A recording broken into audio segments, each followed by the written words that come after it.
Hi guys, so we just jumped into the car and then we are going to Drumheller. We are going to check out the Atlas coal mine, which was operational till 1984, and it was turned into a historical site in 1987. We are going to see uh, if there are any mining operations left, and what happened to that mine, and try to understand what happened to the miners as well. So let's go. Mine right there.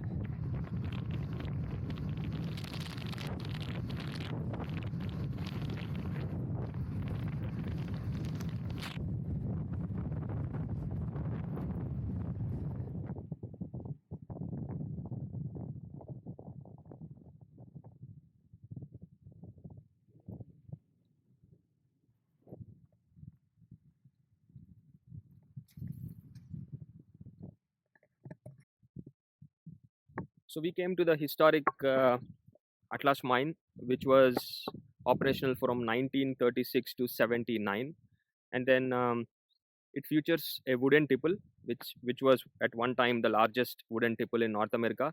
I believe it still is the largest wooden tipple. So in this area, you can see these hoodoos and all these landforms of sandstone where the dinosaurs roamed around for centuries, turning themselves into coal and other fossil fuels. So this this particular coal mine is one of the 139 coal mines that dotted this region. It was very prosperous times back in the 70s and 80s, where the coal mined were used in locomotives for Canadian National and Pacific National Railways. So the this this particular coal mine is conserved very well by the Canadian government, and it is one of the complete structures that is still standing today, so that visitors can come in and then they can see how the miners used to work and what were the conditions back then. So now I'm going to show you. So that's the main mine, and as you can see, the conveyor belts that go into the mountains right there. uh, in a bit we are going to see more when we go inside. So these are some of the equipment that the miners used to kind of go into the mines. It was a dangerous operation. So this was the car which transported coal back to the surface of the ground where it used to be transported by rail again. So these were different different machines that are used to either bore the face of the mountain. You can see light here. It used to be there. I think this is a conveyor belt of some sort, where I think coal used to be pushed through this class into that conveyor belt right there, and then kind of pushed, and all the coal ultimately used to be, I think, dumped into this big car here.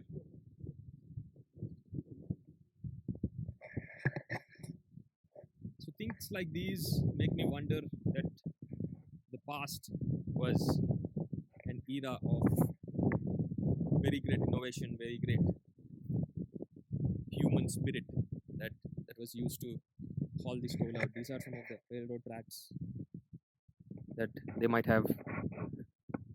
have used to lay the railroad tracks. Wow, what is this? This looks like a big wheel. What does it say? Robert Holmes and Brothers of Daneville.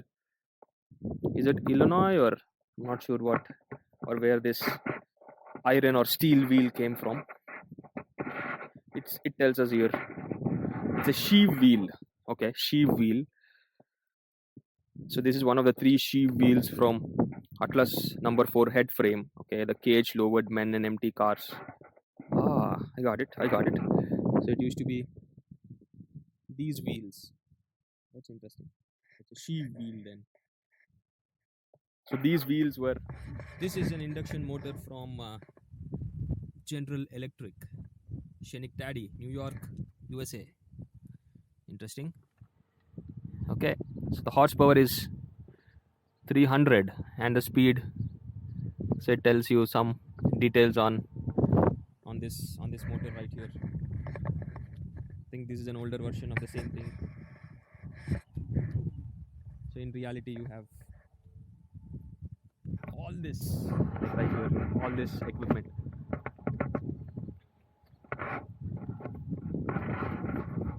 Let's see the sticker down here. So this is made, it is patented 1917, 1918. Wow, it is patented in 1918. It is from Chicago, Illinois, US. Mancha storage and battery locomotive.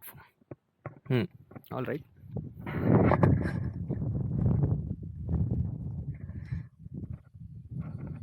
Also, that they all got torn down. Like there were 139 mines in this valley. In this valley. Wow. Yeah, And everything was torn down. everything's torn down. Except this one. Except this one. We are lucky to have this, I think. Yeah. Because at least get to see what it is like. I think those steel cables right there, those are just the structure, right? The keeping the structure intact. Yeah. For us to see or whatever. Yeah, it's all that gantry that's running up there has got lots of cables because in the past, different mines they had those blow right over. And about maybe 12 years ago or so, somewhere in there, this one lifted off on one side. So they had to add a bunch more cables. Okay.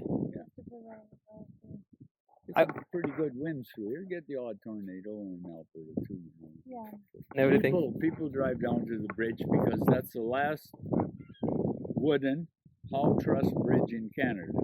Ah, It's, I know that. it's the last one. Now there's steel ones, but that's the last wooden one.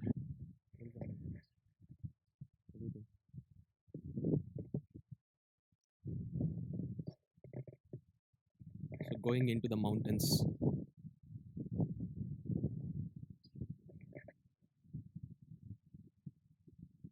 Wow. This old board right here says derail. Not sure when this board is built or how long it was standing. It is rusted out. It has rusted out. So probably it was back from the early 1920s. Still standing. Look what I stumbled upon. This is the bench. It says Atlas right there. Maybe somebody might have inscripted that or whatever, but sure, this bench looks very, very old. It has a supporting structure, I think that was new, but you see the color change from this. But the bench looks really, really old. Bit of history there, folks. Some railroad tracks. See the mine in the distance. So now we are going to take a look at this railroad bridge where the tracks used to go.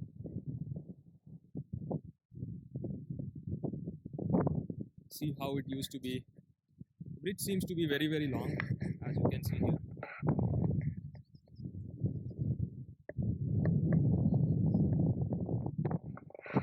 Very, very windy here today.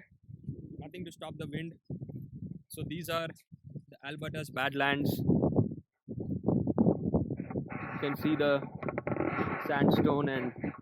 sandstone eroded cliffs where water used to flow and soil is just like this. It's very, very green here in summer, but it is also very eerie and quiet place. Nothing here really. So near the mountainside, near the old bridge, there is this land which belongs to a farmer. So as not to trespass on these lands, he came up with a creative solution. He erected these poles which look like some very, very old graves. So he got very, very creative.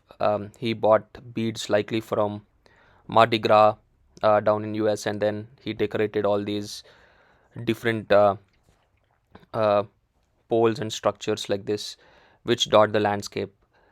You can see them also in a distance, all the way up that hill and beyond. Even on this side there are these piles of stones which the travelers have added over the years. One of them is having a Red Bull can on the top. The other one seems to have some more beads, and the last one has a helmet like structure. Very, very interesting. So this is how they look. uh, so yeah, that's about it, I guess. From this video, we have successfully made our way to the Atlas mine here in Drumheller, one of the last intact, fully preserved, freestanding mines available in North America, just for a visit or a see or a quick afternoon stroll. All right, then, see you guys next time. Bye bye.